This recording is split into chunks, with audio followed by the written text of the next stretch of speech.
So, Brooklyn and Sophia, if you don't mind, I'd like to shake your hands. So, welcome you. Welcome. Welcome.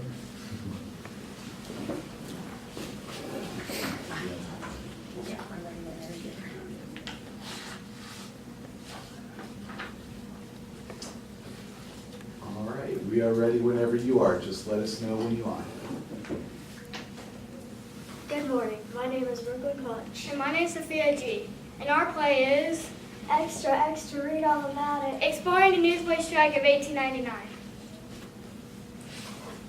Hey, Soph, did you get to bed to the evening work banquet? Nah, but I will. You can bet. The evening world won't forget us gals. When they do anything, they do it right. Read me what they say, would ya? Dear sir, they don't know us gutter snipes or gals. Gals, guys, keep your reading. Anyway, the evening world requests your pleasure for dinner on Christmas Day at the Everett Hotel, 102, 104, and 106 Mercy Street. Covers will be raised at 11:30. Geez, the Everett Hotel? That's some fancy digging. I must put on my fancy clothes, go visit that fancy highbrow place. Time sure has changed since we were a wee little. Just trying to get by on the streets, hawking all those newspapers around. But it sure ain't like those days of the strike. Good times. Good times? Good times? What was so good about it, Brookie? When will old Scab will come and steal our tracks? Good times? I think not, Brookie. Don't you remember earlier speaking to us? Yeah, Kid Blink, what a fella. Read me what they say, Brookie, please. You say it so well.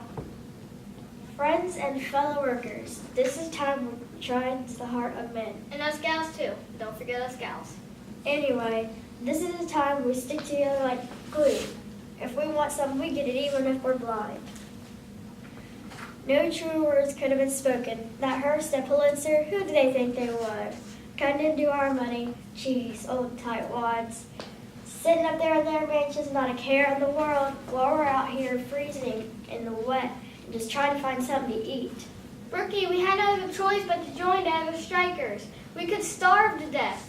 What month was this strike in? June? July? It was in July, so July 1899. It sure was hot there in Brooklyn, hotter than you know where. Yep, Brookie, July 1899. We'd show them. We charged a bit anyways. We'd sold 100 papers for 60 cents. And if we sold all them old rags, we got to keep 35 cents. I was surviving on that.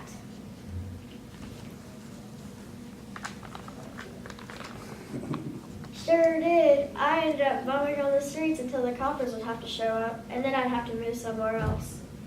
You know, it was tough, It was tough working in the corner of the White Way, watching all those famous actors and actresses, and all those high society people coming in to watch the show.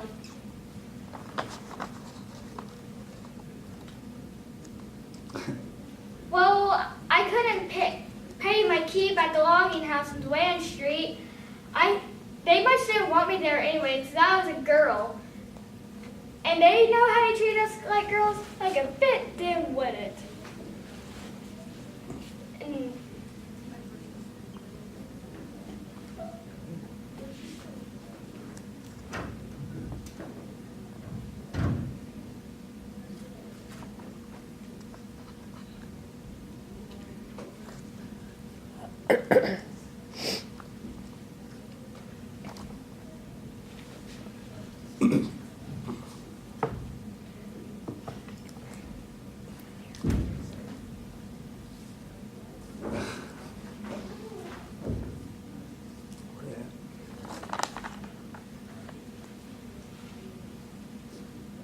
there's about 5,000 of us boneheads.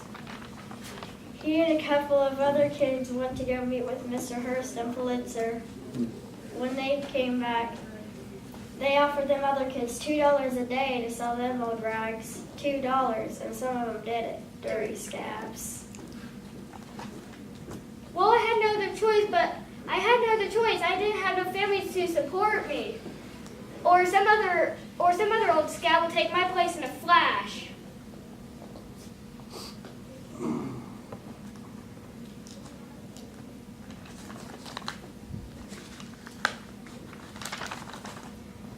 should have had a girl lead the group. No wonder he asked us to stop the violence. But Hearst and Blitzer, Kid Blank, they had another way to deal with it. No more selling papers. Just shut them down that way.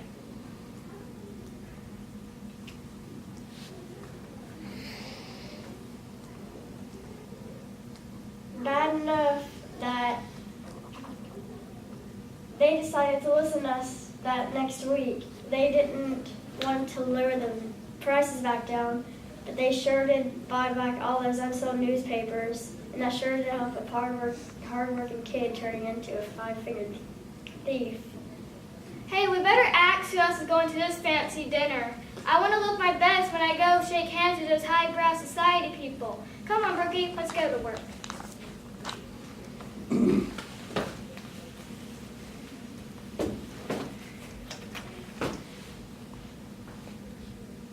The Newsboy strike of 1899 was a major part of our American history.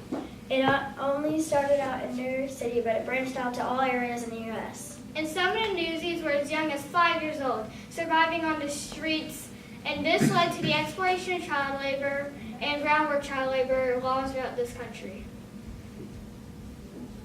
The strikes also highlighted the poor conditions, not only children working with the newspapers, but the people who worked in coal mines and textile mills, among other places.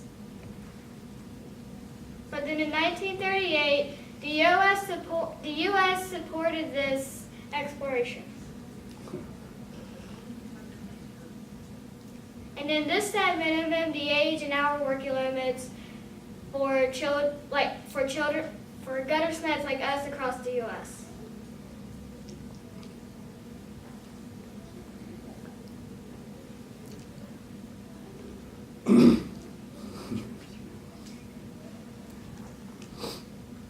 But children were surviving on the streets, and they needed to survive, almost. But when a few voices get together, no matter how small the voices may be, it can stop the presses and bring a mighty giant to its knees. hey, let's see who's in the tallies today.